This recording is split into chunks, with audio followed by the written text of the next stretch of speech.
метър. Метър и 50. Точно толкова е голям, най-големият прилеп в света.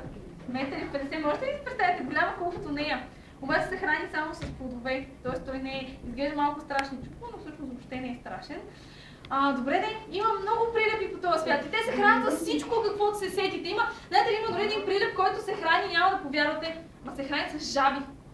Съвсем сериозно, храни се с жаби и той също живее в джунглите. Обаче знаете, че в джунглите има много жаби, които са отровни. Нали знаете, че има дето са смъртоносни отровни и могат дори човек да убият.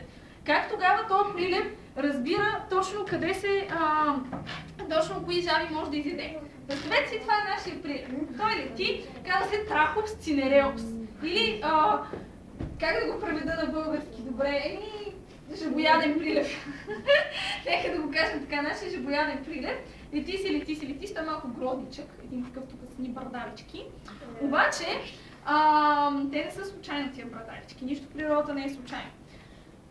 Така, не са